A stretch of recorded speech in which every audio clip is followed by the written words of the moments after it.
Mix The Solar One, Sci-Fi Podcast. Thou sayest of science fiction, I bring thou to you from thy furthest parts of the galaxy. I bring Goclod, master of science fiction, master of radio shows, and what an awesome channel. And by the gods of science fiction, thou shalt say thy name. There's an episode of Star Trek Next Generation called Thine Own Self with Data, where he gets damaged, and that's the closest thing I could think of to match the way that you're speaking to me this afternoon. Do you want to elaborate why you're speaking in a more of a sort of Shakespearean kind of aspect? Jay, I'm going to RADA for 5 weeks. Okay. It's of course it's not for prestige, it's thou, oh God, to be or not to be, that Shut is up. the question. This is going to get on my nerves, I can tell you that. Oh my God. Oh, blimey. Is this Patrick Stewart went there? Yeah, I know, but he was also in, what was that awful science fiction film he was in, which has just been remade? Life Force. No, not Life Force. What's the one with the another one. The Spice. What's the one with the Spice? What's it called? June. Oh my God, that original was shite. It was terrible. But the original version's over 6 hours long. Oh, the one with Patrick Stewart was terrible. I won't be sitting through that anytime. No. I like the new pack. I like the new one, which was done. Was it last year? Then part 1 of 2. But But anyway, listen. Very interesting. At some point, if you want to, I don't know, share anything with us, and no. Well, I'll quickly say I put some friends in here were doing a sitcom pilot. Some of us helped out on the day, and we offered several courses at RADA for that's really good. for doing it. So Brilliant. I thought, well, I've never been to RADA. It's different. It's an experience. Oh my, you'll have a great time. You'll have a good time. I think it's 1 night a week. Yeah. For 5 weeks, yes. I thought, why not? That's right. Plus, it's good, isn't it? Just people, I went to RADA. Something to put in the old CV, Yeah, exactly. I went to RADA. No, but I would hope that above the CV, you would also say that you were a co-host on the Solar One Sci-Fi podcast. Of course, I would not forget you. Forget RADA. I'm going to bring you along. I'm going to take you to RADA because you'll be on my phone when I'll stick you on a stand. And you'll be there, like your head will be Stick me on a stand. Thou sayest not. Oh, thou. Blimey. If you watch The Walking Dead, there are scenes where they stick zombie heads on sticks like that, and of course zombies and they're still alive because the unless the brain is killed, the zombies will still talk like. And I'm just visualising myself out something out of The Walking Dead where you're going, thine art is on that pole. Thine art is a former zombie. Anyway, I digress. We are this week going to be talking about a couple of things. First of all, Patrick Stewart, again, back in Picard, Season 3, Episode 2. Talking about Mandalorian, which is about to start, and we've got a focus of the week. So, which one did you want to talk about first? I think we should we do focus of the week first? If you want, yeah, we can go. Why not? It's nice to chop and change it around, but yes. Let's go for it. Thou agree. Thine jingle will now feature on Thou channel. Here we go. It's the Solar Sci-Fi focus of the week.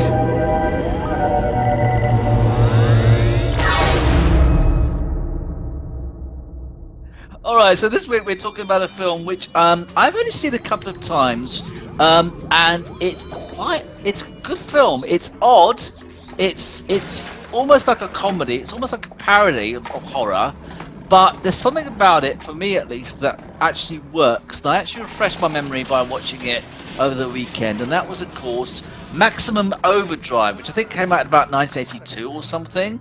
It features Emilio Estevez? Brother of Charlie Sheen, son of Marty. Who was also in Free Jack, which is another good film. I love that. I will have to talk about it. I thought of it. Free Jack. Mick Jagger. Yeah, Mick Jagger. Yeah. Mick Jagger as Spendecker. Yeah, and a time traveller. That's the one. Okay, another week. Anyway, so this week. Thou sayest not.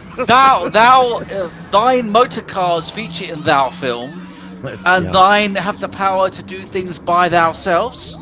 All right. Thine does thy agree? That because does. that actually we're going to stop this because people get Well, really sick of this. let's get back to normal. But the film does feature a beginning where it's a weird start because you see the Earth, you see this like greenish mist forming around it apparently it's from a comet or something. Yes. And it is alien intelligence which somehow interacts with machinery, and it's got the guy in it, a very funny scene in it where the guy that's in The Mandalorian,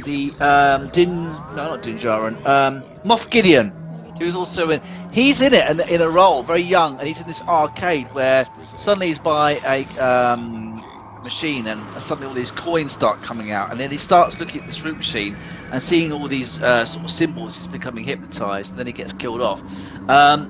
What did you think about this film? Hey, have you looked into the back history of this film? I know. I'm actually going to look up Wikipedia. Stephen King was totally coked off his brains when he did this. He directed it, and he makes a cameo his as first well. film, I think. It as was. well. It was, I don't think he directed any more after. No, this. I said it's a Stephen King film. I thought it was, he's been in quite a few films in like small like cameos. But this surprised me because it was his film. They wouldn't let him on the studio lot. He turned up on a motorbike and he had long hair and a beard. As he said to the security, he said, "I'm here to direct a film about a load of killer trucks that are controlled by aliens." And then he went off his head and said, we don't believe you work on film set." And it was financed by Dino De Laurentiis, funny enough. Okay. And the backstory, I mean, apparently he was really good to work with, but he was just, I think he was just making it up as they were going along. But he did write the short novels to this. So did he write? This wasn't, because normally his stuff is adaptations from his novels. Are you saying this is the other way around, where basically he wrote this for a film? No, I think it was a book. Hang on, let me just double I'm actually check. doing the Wikipedia as we talk as well. Yeah, I'm on it. I set it up. Maximum Overdrive is a science fiction comedy horror film written and directed by Stephen King. Yeah, film and stars. It bombed. Did it? Yeah, it was loose. The screenplay was inspired and loosely based on King's short story Trucks, right, which was included in the author's first collection of short stories, Night Shift. Right. Okay. Sorry, I'm having a swig of coffee. This is like I said, this must be one of the early. I mean, when did Stephen King start writing books? Because he's been writing books for decades, hasn't he? He must be. He wrote a load of them. Have we covered Cat's Eyes, didn't we? No, I've not seen Cat's Eyes. Oh, I do recommend you should watch it. It's very good. Is it a TV movie or is it a proper movie? No, it made for cinema. I don't think it did that well, but it's got a massive cult following. I won't give you any spoilers. It's very good. I really would like to get a copy of it. It sells for stupid amounts of money online. The film. We're going to review Christine in a few weeks' time. I've already done the graphics for it. Was that a Stephen King film? Novel?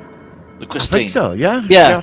He's done that. So, yeah, that's when he was sort of, there was a time when, you remember Clive Barker? I never got into Clive Barker. I know you're more horror, yeah. But they're like, you remember like they had the 4 to 5 years when it were all Clive Barker books and everybody who reading it were Clive Barker film. But we went through a stage of a lot of Stephen King miniseries, didn't we? Like The Stand was one I think of. Tommy Knockers. He wrote Tommy Knockers, yeah, I think so, yeah. Yeah, Tommy Knockers. Yeah. Maximum Overdrive. This went to cinema and it didn't even get its money back. Can I just read this bit about it on Wikipedia? It says Maximum Overdrive was theatrically released on the 25th of July 86 to generally negative reviews from critics. It was nominated for 2 Golden Raspberry Awards, including Worst Director for Stephen King and Worst Actor for Emilio Estevez. In 1987, both lost to Prince for Under the Cherry Moon in 1988.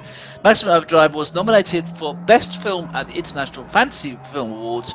King disowned the film, describing it as a moron movie and considered the process a learning experience, after which he intended never to direct again. So he disowned it. He actually disowned the movie.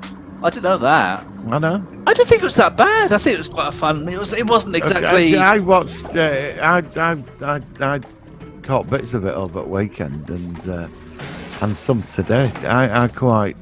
It's not bad. I it's saw alright. Alex Cox covered it. Oh, he always covers all these sorts of films, doesn't he? I know. I did. I think that was the first time I saw this. Actually, the first time I saw this when Sky come out. Oh, okay. Sky. I got late 80s, wasn't it? First, yeah, one of the first Sky boxes. It was on offer. Yeah. And I got it, and it was on the Sky Movie Channel.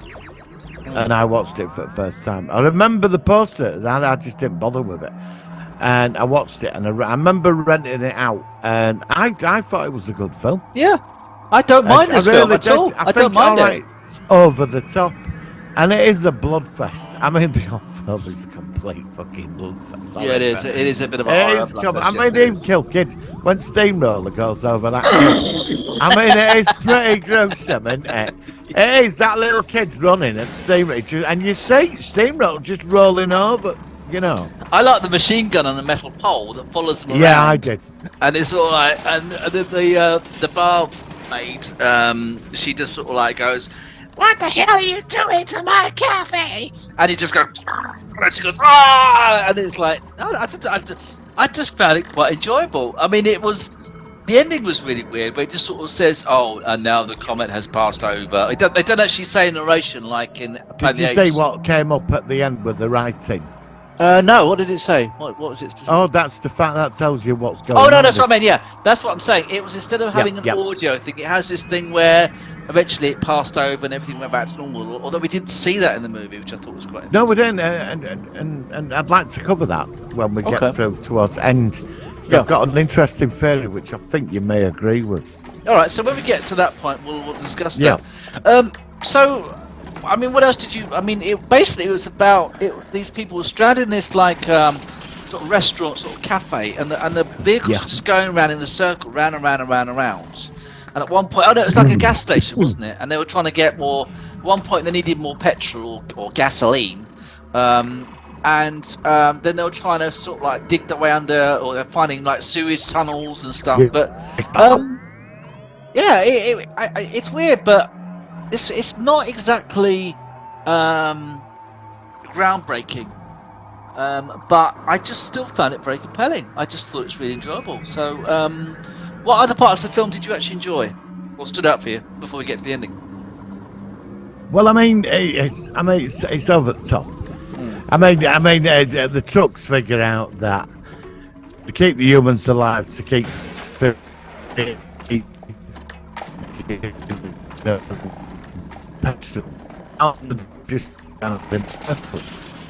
Yeah. All that. And I'm thinking, well, petrol's going to run out. That'll survive. They're going to get all this island where there's no machines and all this. But it's, I mean, and happily in the cellar, there's half a ton of rockets and machine guns ready to take these things out. I will say, the Green Goblin truck, your main one, yeah. I found that had personality in this film. I found you do associate as some sort of, like, the villain in the film. Well, it reminded me of Duel, which isn't a science fiction film, but it's one of my all-time favourite movies with Dennis Weaver. And, of course, it was all about the truck, and it was the guy in the red car. And, of course, the main protagonist vehicle or representation of this force was the Green Goblin truck. I think that was the whole point. And it was a very strange film. It was such a mix of, normally you don't sort of like get, it's not a proper comedy, it's not a proper horror, it's not a proper science fiction. It's like all different random elements that are thrown together. But for me, and I don't quite know why, it works. Yeah, no, it does. It does. The film works, and I don't know. But you know where I mean, there is big holes in it, and but it's like with a guy that goes to the ATM and it calls him an asshole. You know, and I watched it in 2 parts over the weekend, and. And I like the thing with the dispensing machine, you know, with the cans of Coke, it kills that adult, and then it starts.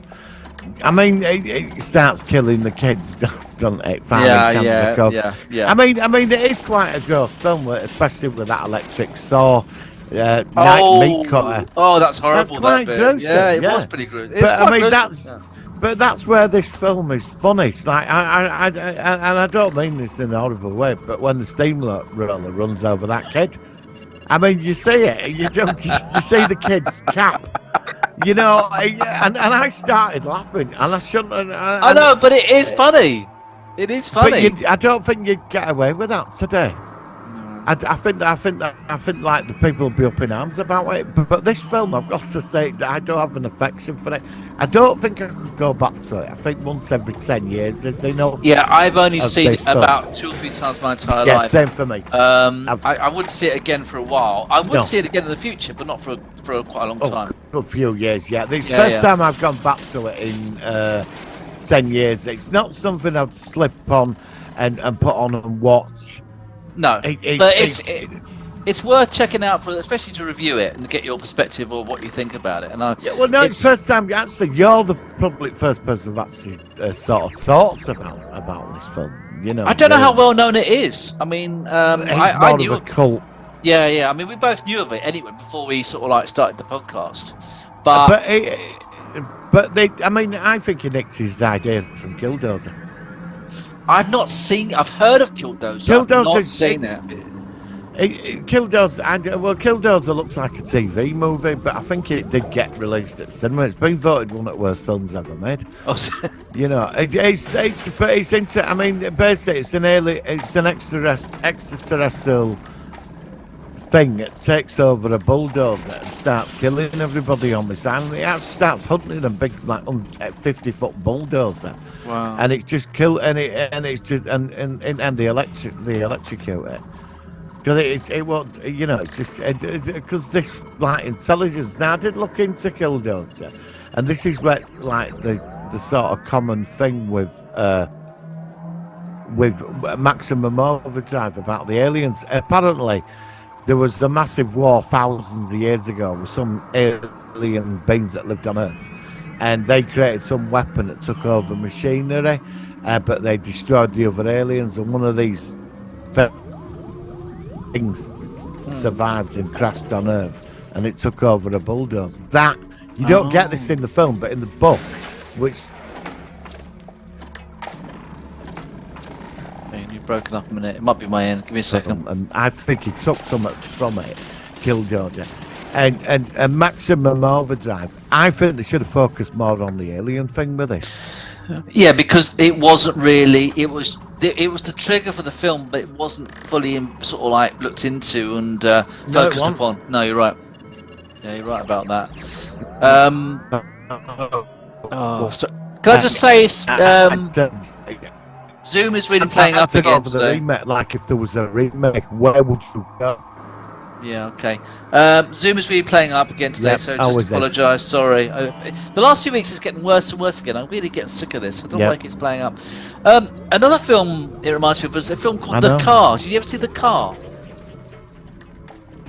No, what's that about? Tell me. It was another don't know film. anything about it. Is it worth looking up? Yeah, I think it's another possessed car that kills people. It's a bit like this. I think it's called The Car. And it's, like I said, there's a few of these sort of films which focus on vehicles. I think it's called that. I still think Maximum Overdrive is one of the strongest, though. You're going to get some copycat sort of films which try to do the same thing. I think this is it. Is it called? Yeah, The Car. A small desert town is terrorized by a powerful, seemingly possessed car, and the local sheriff may be the only one who can stop it. So that's one for you to check out, Martin. The Car. 1977. Right, I will do. Cheers for that. Then. All right, matey. So yeah, good film. Did you like all the actors in it? Emilio Estevez. Casting. It's a good film. I don't know what it is about it works. I agree with what you said. It shouldn't work, but it does. Yeah, I mean, I think if you go on. Yeah, obviously, you go on. I think this could be remade today. I'll tell you why. Because of microchips. I think because back in 1986, I know they were out, but it's not like today's technology, is it? So cars are more computerized now, and gadgets and household appliances. It's all quite. You can connect your fridge and everything into stuff. I think you could redo this film But today. I think if they did it today, I think it would be more horror than comedy. Yeah, I don't think you'd see. I don't think you'd see a kid getting run over, flattened by a steamroller. I'd have had it where one of the aliens is in the diner with the people, disguised as a human. I think there could have been some kind of entity or focus of this, rather than just we don't get that. We just get the vehicles are possessed. You know, it would have been nice to have some interaction. There was one point where the aliens were talking, or the machines were talking through Morse code, which I thought was quite a nice touch. But there wasn't much in the way of communication apart from a few basic things. But I still liked it though. I still think it's a solid film. So I suppose really, now, did you want to get to this end part? You said about something that's... I really think a remake had worked today, if it were done right. Yeah, okay. But didn't you say that you had some information about... I've just said it. I've just... Oh, that's what you're saying. What about the... Yeah, no, I like the ending. There was more at the end with the paragraph that said a Russian satellite with nuclear weapons on it crashed to the alien ship that was controlling all this. Yeah. I just think in 1986 they wouldn't have been able to control everything. But I think with everything today with a chip in it or Bluetooth, I think you could make it quite scary. I'd like to see it. I'd like to see it. Because it's not a really big, serious film. Oh, this fucking Skype is getting on nerves today. I think a remake would be interesting. I would like to see it. I would definitely like to see it. But you know, I don't know. Like I said, it's done right. Yeah, it had to be. I meant TV series would work on Netflix. I was going to say they could make it into some sort of TV movie or something. Rather than, I mean, I think it would work as a TV movie rather than a bigger film. It wouldn't be something you get to see at the cinema. It wouldn't be like a big multi-blockbuster movie. No. I can't see that happening. But I think you could set like a small town up where the machines in the town have been taken. The people see a light in the sky. Some aliens have come down. One person in the town is behind it all, and it's controlling all the machines in this town. It's like the test run for the bigger invasion. Okay. And then something happens where you could have the same ending where a weapon satellite knocks out something of theirs accident or takes it out, and that's how you do it. But I'd have one of the people in that diner would have been an alien. Would have been interesting. You wouldn't have known till ending. You wouldn't have suspected it. That's where I'd have come in with kicker for this film.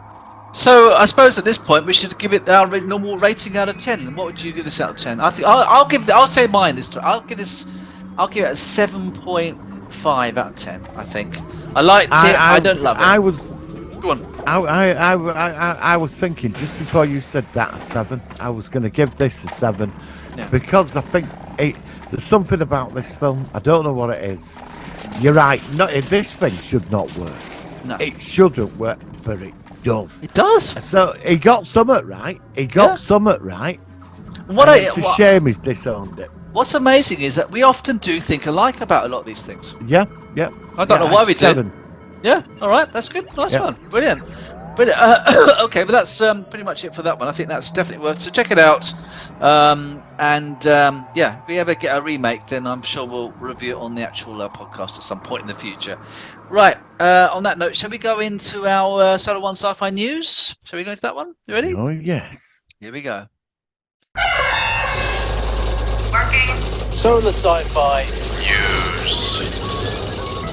All right, so this week our news is, well, it's more a review as well as news, really. Of course, we are now in the midst of a lot of great stuff going on with new Star Wars, new Star Trek, and everything else. And we have now both seen Episode 2 of Star Trek Picard Season 3. So, Martin, what did you think of Episode 2? Absolutely splendicious. Splendicious. Okay.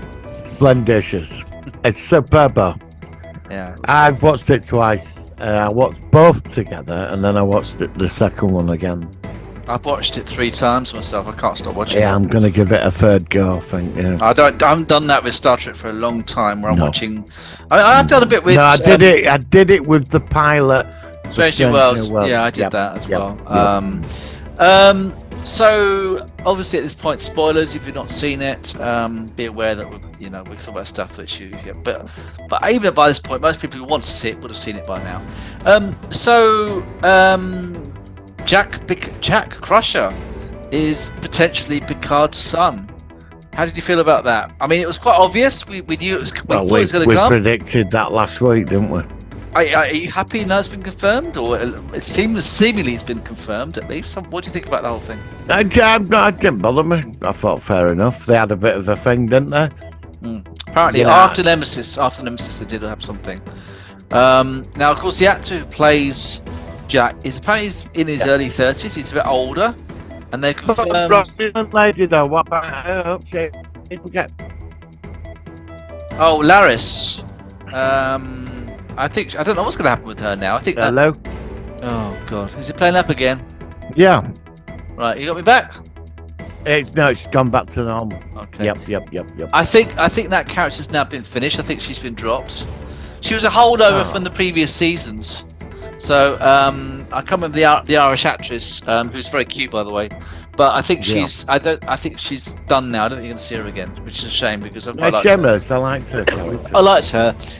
I think to me the most powerful scene for episode 2 was just the look where Crusher, Beverly, is on the bridge and she looks at Picard and Picard looks at her and they don't say anything, and it's like that was pretty powerful. I think that was a really strong scene. Well, they're connected after what they've been through.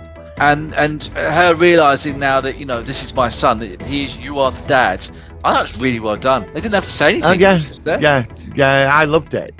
I loved the facial expression. It's like she were looking at him like going, you know what this is about. Straight away, and he connected because they served together first. Yeah. It reminds me of the very first time we saw them together in Encounter at Farpoint, and Picard meets her, and she's on the bridge with Wesley, and that was 35 years ago, and it's amazing that all the actors are back. It's so good that they got all the Next Generation back for this season. It's just what Picard needed. There was that episode from TNG where it's 7th season where they were on that planet and them attached emotional devices. They're connected. Yeah, they always have been. And I think the fan base would have liked to have seen them two get it off, really. In the last episode, in the alternate future, Picard and Crusher had been married. Yeah. So it has good continuity with their relationship over the past. What do you think about seeing Worf back as well, even though we didn't see much? When I said on my review, I was. Let me just say this before back in the 90s, we knew Klingons were quite bloodthirsty, but they couldn't show them being totally bloodthirsty back then. Because of how it all was. Yeah. But so people, you don't really realise that these are. I mean, they are violent, killing people. Klingons. Yeah. And you didn't really see a lot of that in 90. You knew what they were like, but to see what did it for me, I was watching it and I thought the first thing before I got to Worf, they got the Ferengi back. Oh, and they got the makeup just about right as well. I was looking at a Ferengi, greedy, gluttonous troll. Sheen, I think. Sheen was like that. He was a good character as well. I liked his character. Brilliant. And then this dude coming. And everybody was just getting taken out. And when I recognised him was the ponytail at the back. Yeah. I stood up. I was sat on the chair and I went, "That's Worf." And it were him. And he just took them all out. I mean, with that song, he chopped their head. Even Ferengi, it were no messing about. It was done in a few minutes. He just went in there and slaughtered every one of them. Some of the fans are moaning that he should have done that because it's not honourable to kill someone who's like a small little man or something. Everything they do in this series, there's always someone who gives something back, saying, "Oh, you should have done that. Oh, you should have done that." But that's what they are like. What you saw with them. If you're in a room full of Klingons, that's what they do. What about the very first time we saw that these types of Klingons in Star Trek 3 with Christopher Lloyd as Kruge? What does his one of his minions do? He stabs David Marcus in the chest and kills him. You Yes, hear it was. punching. You hear the knife You hear the go yelp to his sound. chest. Yeah, that was the first. You know, and this that's is what, that you fits can't in. complain about. All they've done know. is shown what they're like. And all they're doing is having a bit more restricted because it was more family based. I mean, I do prefer Star Trek being slightly more family based, but they they didn't go to some of the things they've done in Picard. So yeah, it was great. I thought that the like I said, this just makes Discovery look more off. Did you even notice that the Orions in Discovery, their skin looks almost like waxy? Their green skin looked like it was, and we saw an Orion in this episode. Yeah, you know, brilliant. It looked like an Orion. Proper Orion. Yeah, I mean, that's what I mean. I don't understand what it is about this. I loved it. I've got to say, when I saw, is it Vladik the villain? Baddick. Yeah, Baddick is brilliant. She was marvelous. Now listen, did you notice that the view screen in Star Trek 6, when we saw General Chang, the sound of the view screen was exactly the same sound of the view screen they used for Baddick when she came on the screen. Yeah. And also, Chang, when he's firing the torpedoes, he goes to his mini, he goes like that to make them fire the torpedoes. Yeah. She did exactly the same thing. Yes. Love it. I think Amanda Plummer's brilliant. I love it. She were great. I loved it how she had one leg up on the chair and she was smoking spinning around, smoking a big super duper whatever it was, and she were like, I said, love her character. I'm gonna turn my shields off now and scan my ship. And it were like they scanned it and they looked at it, and I'm gonna say this, but poor Captain Shaw, I actually quite like him. I like Captain Shaw. I've liked him as well. Because 7 of 9, she said, well, you can either save legends or be remembered for the man who done. And when Picard says, this is my son, he went, all right, fair enough. And then Picard sort of like taps him on the shoulder. And I thought, this series is just, honestly, I love this series so much. Yeah. This is the best thing I've seen for 20 years. But she was superb. I know she was. They all were. Everyone's great. At that moment, she said, I'm going to drop my shields and scan my ship. Basically, even when on sensor desk, she were like, yeah, we're going to get our ass kicked here big time. Do you know what I mean? Wow. I have never been this excited. Not in 20 years. No, this is something special already. And it's gonna get I'm honestly, I just cannot wait for what they're gonna come up with. This is something more than I could have imagined. I mean, this is since Star Trek Enterprise finished. I mean, I don't mind some of the new stuff, and I like Strange New Worlds, but this is something special. This is already. And I'm really confident with this. I'm getting more. And it's great how they're pacing it all out as well. I love it. And it's funny really, because like I look at Rafi and I keep seeing her now as one of the TNG crew now for some reason. I think all this will actually make Picard the entire series. Well, it's early. I know we're not there yet. Let's not get ahead of ourselves. But if they carry on like this, I'm pretty confident this one. I think that Picard, I think it's going to go up in people's estimation. If they make this third season at this level continuing, which I think they're going to, quite frankly, I think we're in for this is really. And you know that they're going to make a Titan series after this. They're going to do something after. Oh, they've got to now. They've got to because this era is so fascinating. So I know. Let's like I said. You can get too excited. It's only episode 2. I know. The last 2 episodes. Slow down, Michael Ball. Slow down. We're into episode 3 now. If it survives this week, we're on our way. Yeah, I've got a feeling I think it's going to, especially with some of the stuff I heard. And I'm sticking to my line of 5. Yeah. Okay. Well, we're almost halfway there now. So anyway, where's Harry Kim? Well, as soon as we see the Enterprise F, which we will see. This is Captain Harry Kim, the Enterprise F. Okay, what do you think about The Mandalorian starting? A bit of bad news. Apparently, episode 1 it's only 35 minutes long. I knew you'd be pissed off when I told you that. I don't care. I'm still gonna watch it. Yeah, but they do that all the time though. Like but Andor was 12 episodes, and they were like an hour long, and it was like watching paint dry. I'd rather have a 35-minute show if it's really fast-paced and really keeps you on the edge of your seat. Yeah, where you feel like you've been watching it for hours. Whereas you sit at Andor and you're just thinking, oh, what's for tea? Have you watched Andor since? Have you watched it? I've tried a couple of times to watch a bit of it, and I can't. What were your general feeling on trying to get into it again? I can't get into it.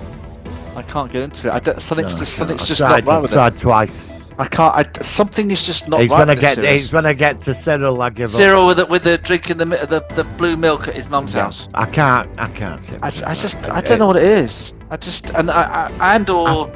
I can't. It's really weird. I just can't get- Andor's so much hard work. It's so much hard work, Andor. But Mando. Mando's gonna be fine. I know that when that comes back tomorrow, isn't Tomorrow, it? That's going to be kicking ass tomorrow. I know. I mean, plus I'm So watching.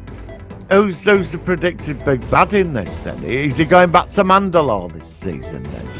I think they're going to. I think Thrawn might be coming along. Ooh. Yeah, but I thought he's going to be in Ahsoka Tano series. Well, yeah, but it could well be that he's introduced to Mandalorian to give him a bigger boost to be in Ahsoka. I'd like to see Thrawn turn up in this. I think we might see Boba Fett again as well. I think there's going to be some big deep fake character coming back from classic Star Wars somehow. I think we're going to have something. I don't know.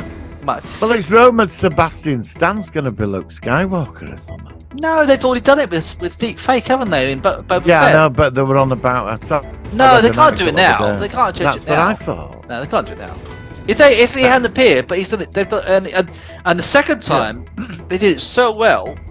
It was like they got the actor back from 1985 to in filmed in 2023 with baby Yoda and everything. So no, they can't have him doing it. They can't. They got burnt after the actor who played Han Solo in the Han Solo movie. That's what made the film crash. He was good. I didn't mind him. I mean, he wasn't Harrison Ford. No. I mean, I'd say the Solo live action is my second least favourite Star Wars. I don't hate the film. thing. I'm saying of all of it. You know do you mind if I say this? I'm not detracting from Mando, but Solo was far better than. I'm probably get shot down for this. I found Solo better than what they call him. The 12-part series. So, Andor. I do. But, I'll tell you why. It's just quickly. Go on. Because when Solo went to Corellia, you got to see what were going on with the Empire and how they rule worlds. Mm-hmm. And they played that very well with like how they, dominate a planet. I don't think you needed 12 episodes to explain that. I thought Solo explained all that in one movie. Andor should have been made should have been a 6-part series. 2-part for the first bit, 2 parts for them when they're on the prison thing making those bolt things, and the other 2 parts when I can't remember how it ended. It was. And the episode, what's the average length of those episodes for Andor? Was it about 50 minutes an episode? 50 minutes. I mean, it just didn't offer nothing, did it? I went in and out. I know we chatted like several times in messages like after each episode, but yeah, I couldn't get into it. Now, Mandalorian, I can get into it because I know. But Dave Favreau and what's his name? Filoni. John Favreau and Dave Filoni are doing it. They know Star Wars. The guy that did the Andor series, he was making something in the Star Wars universe, but it wasn't Star Wars. That's the way I see it. Yeah. And I still stick with Boba Fett was actually all right, even though it was a bit disjointed. I still like Obi-Wan. I didn't mind any of those. But I can't stand Andor. I honestly, every time I hear about them making season 2 of Andor, I mean, that's the least excited thing I'm hearing about, because it's part of the Star Wars universe that I'm hearing about. But it's like, look at Picard. It might turn around. They might make it good for season 2. I don't know. I mean, but I think sometimes just because someone's got a title like Star Wars or Star Trek, they think they can just put something out, and just because it's got Star Wars Discovery, in the title, it's going to be good. And it's not. You and I are hardcore fans of science fiction. We know what the line is. Do you know what I mean? But I don't know. I don't quite know what it is that makes something work. You and I we're not, we agree on a lot of stuff, but you and I kind of know when something works. Yeah. Largely because season 3 so far works. Strange New Worlds works. Mandalorian works. Boba Fett is a bit more in the middle, but elements of it work, and elements of Kenobi work. Andor, it's like, fuck off. Just go away. Just don't like you. You're boring. You're boring. You're you really are. You're right. I mean, how many episodes at Mando? We're getting 6 or 7? 8. Oh, we're getting 8, right? It's always 8. Each season's 8. I thought it was 6. No, it's 8. So we're getting 8. So, your predictions for this? Who do you think they're going to get out of Star Wars canon into this? Who would you like to see? Somebody from Star Wars. I reckon they could. What about the DA's Billy D. Williams? That's what I was thinking. Yeah. I think it's a likely because the actor's still around, like they did with Mark Hamill. I could see him being involved. Yeah. Lando Calrissian. So I'm going to go with Lando. I reckon that he could be in it at some point. I'd like it'd be interesting. Is Moff Gideon back in this? Yeah, apparently. Right. Yeah. Because I know that in Star Wars canon, the Empire absolutely leveled Mandalore, turned the buildings into glass. I think you're going to see it levels. You're going to see it. Yeah. But I've seen. That was Palpatine that did that because it was a threat to him. Is it the Night of Tears or something when they destroyed Mandalore? I think so. Yeah, they just leveled. We saw a brief clip in Boba Fett of it. Actually, the TIE bombers going across. Yeah, the TIE bombers, because anything that was a threat. I mean, the Mandos are race of warriors. They've always.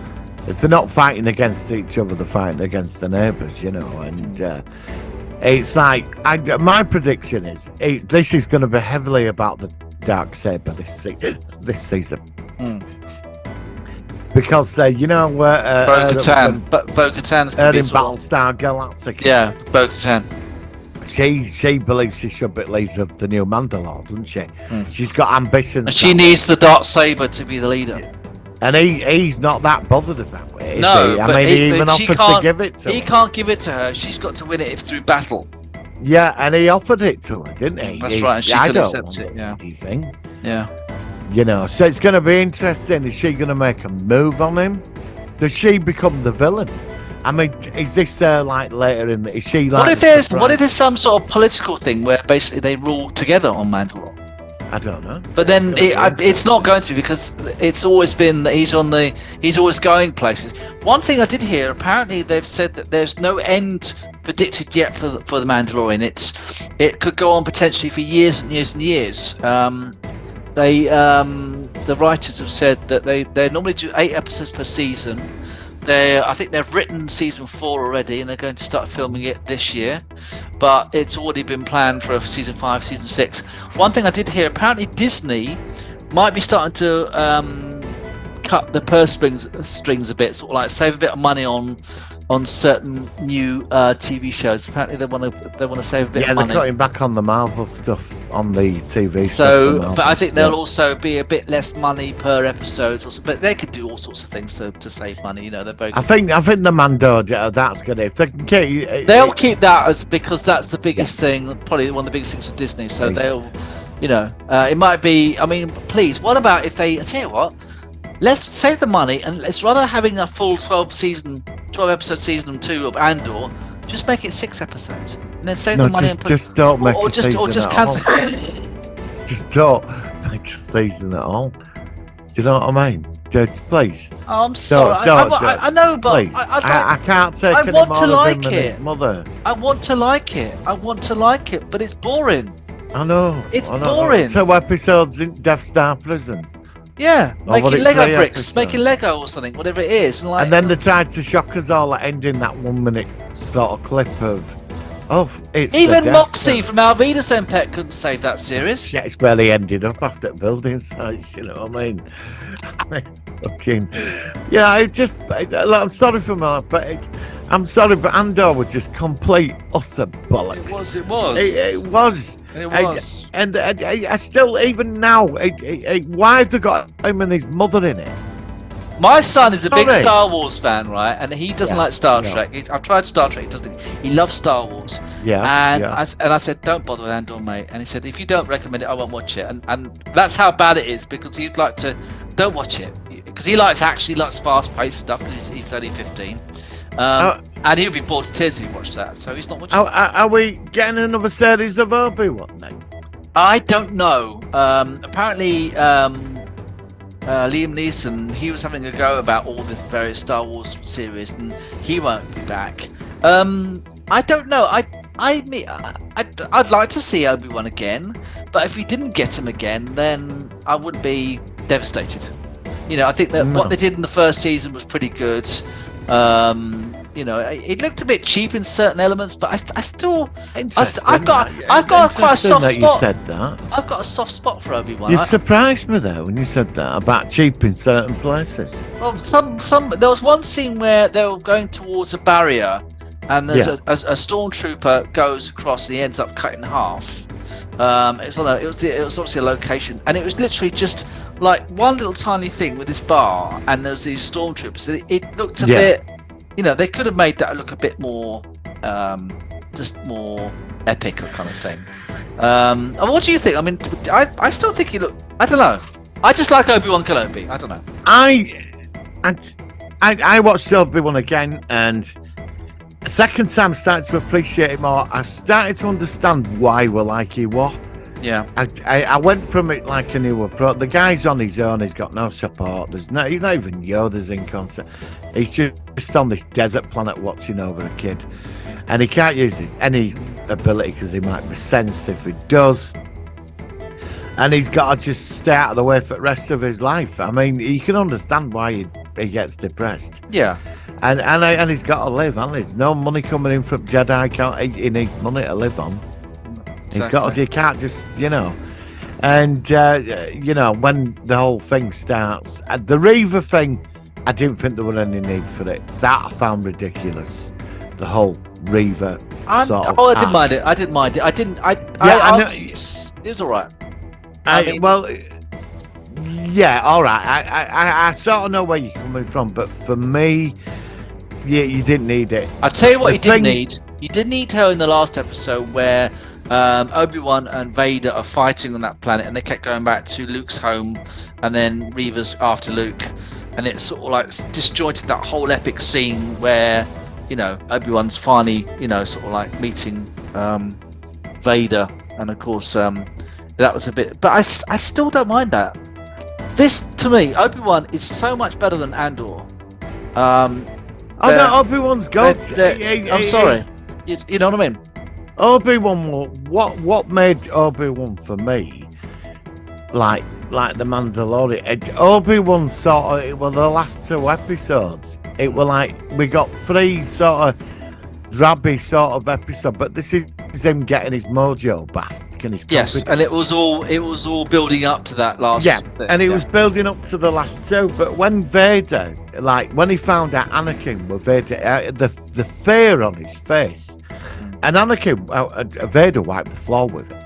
Yeah, just totally wiped the floor. But something happened with him, and he got himself back, and he kicked Vader's all ass. Good. And I think the girl that played Leia was really good as well.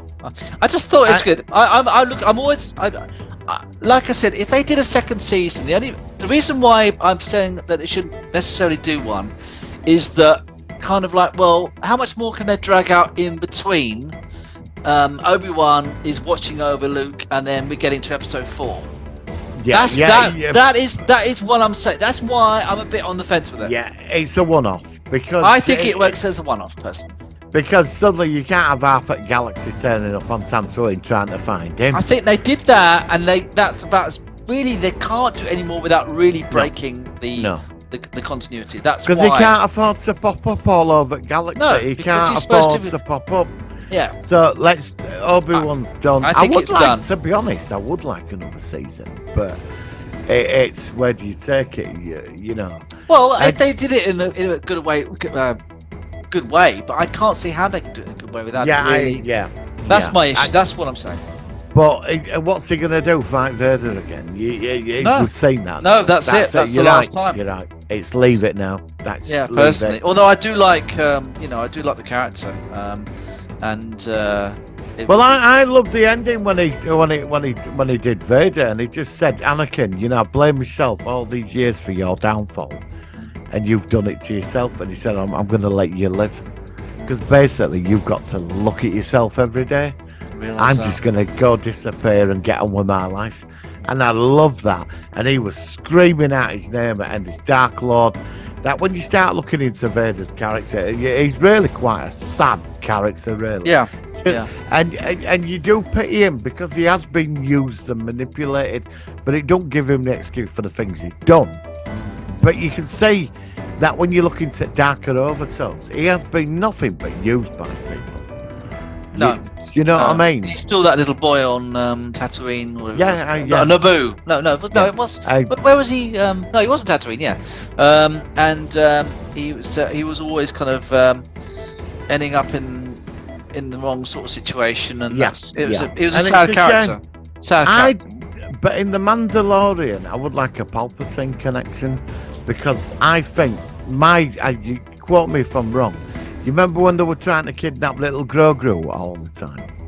We saw a laboratory. Yeah. It looked like, I swear I saw a Snoke in the background. You probably did.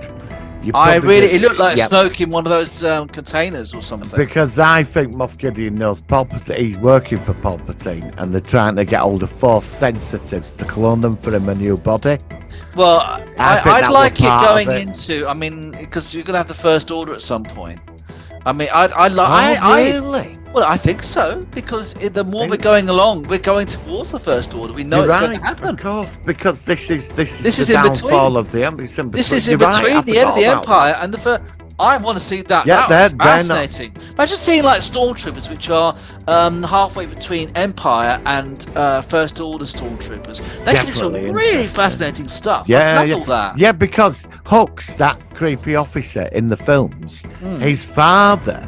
He's mentioned a few times. His father was the one that set they've up got to do all that. This could be really good. And this will reinforce the sequel trilogy. Of course. And if they do this, the last three films, which I'm sort of in and out on, would start to make a lot more sense with the Palpatine backstory. They could actually fix it. Interesting. I like it now. I like this now. That's what I've been thinking, you see. Yeah. I'm a big Star Wars fan as well as Star Trek. I mean, like I said, I do tend to... You're right. I probably spend too much time thinking about these ideas, but that's what I love about it. That's what I find compelling. Because the Battle of Jakku has happened. The Empire's fallen. Yeah. So the remnant went off into the unknown regions to rebuild it. Which is where becomes the First Order. Exactly. So and they come out within. And we know that eventually we are going to get a Palpatine clone because we saw him in Episode 9. Yeah. So I reckon this is all going to happen. The people, they know, they get it, and they're going to. And it not only will it do us credit, it will fix the sequel trilogy as well. At least it will fix some of the elements of it, and I think they're going to do that, and I can't wait. Like I said, we've got Ahsoka, and there's another one. What's the one there's a third series which has kids in it. What's that one called? There's another live action one coming along as well, but that's all set in the same time as well, apparently. There's something called the Skeleton Crew. That's it, Skeleton Crew. So is that what it is? Yeah, I think so. Yeah, so but I think that might be out the outer edges of the galaxy. I don't think there'll be a lot of stuff, but it's a bit like the Star Trek in the 90s, where everything was set in the late 24th century, and you had all these crossovers. And that's what I want to say. Forget Discovery in the 31st century. 31st century's boring, and the Orions look like they're made of plastic, so forget them. The Ferengi look like orcs, so forget them. Forget Discovery. Let's make a new series. Make it Star Trek Titan. It's the next generation. They can even use some of the crew that we've seen on the Titan. Imagine having Picard's son in a future Star Trek series. Imagine that. I mean, that'd be. Well, I think Titan would be good if 7 of 9 became the new captain of it. What about the name of the new Star Trek series, Star Trek Titan? I think that's brilliant. That's a good name. Star Trek Titan. Yeah. Yeah, I like that. Even the name of Titan, you're gonna the Titans in orbit, and they can have all those crossovers. Torpedoes are targeting you. I mean, you can have crossovers with DS9, Voyager characters, all the stuff. Even got the Dominion changelings, the Borg. Well, apparently I saw a picture. We're gonna see a changeling in Picard. No, we're not. I've seen it. He looks. No, the crew member looks like a changeling. She's not. Oh, right, okay. No, I've already looked at that because everyone was getting excited about that. Yeah, I was. So it's not happening then, mate. Although I hear there is some fallout with the Dominion War, which is going to be part of this series. So, but I don't know if we're going to see founders and changelings and stuff like that. I mean, the only time we saw Dominion were in a casino, and it changed into a Tribble or something. Yeah, that was pathetic. That was just pathetic. That was shite. Why would you become a Tribble? When it could have become a hamster or something. Yes, you know what I mean? Come on, who the fuck writes this stuff? Sorry. Who the fuck wrote that? Do you know what I mean? I'm sorry. But who the fuck basically, Discovery is like Star Wars Andor. It's kind of like the most anti-live action Star Wars. If you're the changeling, you're not going to become a Tribble, are you? What's he going to become? A blackbird? Well, a hamster. A hamster? Why a hamster? I don't know, because... Why not a gerbil? Because Manimal could become a hamster, and he defeated the Predator. Why does he turn into a Black Panther and start going like that? Oh, not that, please. Fucking Tribble. I mean, come on. But somebody wrote that. So I've got, that writing crew. I've got a great idea. And when they chase the changeling through this casino, we'll have them change into a Tribble. Why was and it all the fans on will love it. Why was it changing on Discovery anyway? I can't remember why it was on there in the first place. I don't know. I can't remember what's there. But imagine being in that writing room with them writers for Discovery. Oh, that's a good idea. Yeah, we'll change a changeling and it'll change into a hamster. Do you know what I mean? No, and they're all like going, the fans will love it, and we're all sat there like fucking mortified by it. I'm sorry. It's a fucking Andor and fucking Discovery. I know. Fuck off. Yeah. The worst aspects of science fiction in those two franchises ever. I'm afraid to say. Even Solo is better than that, and even Picard season 1 and 2 in some ways is better than that. A Tribble. And these, I mean, I'll never forget the bloody Klingons, what they did to them. Oh, well, at least that. Well, yeah. I mean, the thing is, whoever's doing Picard, the aliens look proper again. Picard, the Ferengi makeup looked pretty good. I think the ears were slightly smaller than they should be, but it was all right. I was happy with that. And we saw Worf, and he looked like a Klingon. He didn't look like an Orc, or he had funny nostrils or funny ears. And yeah, but them Klingons in Discovery, they had no personality whatsoever. No. None of them. No. They won't laugh. They won't like Martok or Garon. They want them type of Klingons. I mean, Klingons are, although they're a warrior race, they've all got their characters all, they're just well written. None of the characters of the Klingons in Discovery they're all just black and white. They're just literally just all generic aliens who didn't stand out at all. I mean, terrible. Well, I got to end up this point now because we're nearly running out of time. So that was great discussion. We will certainly be talking about Mandalorian next week, and next week we're going to focus on the Fly, the original Fly. Help me! Something which gave me bloody nightmares when I was about 7, and it's still creepy now. The ending of that movie. I'm dreading JPEG for that. You've seen my graphic for it, haven't you? I've already done the JPEG. Yeah. I was quite pleased with that one because that'd be cool. I know it's brilliant, but it's fucking creepy, man. Well, I just look for stuff outside. I just look online and mix it all together. And to say, if we ever do T-shirts, I've just created a great Mandalorian and a Cylon mixed together with "This is the way?" ?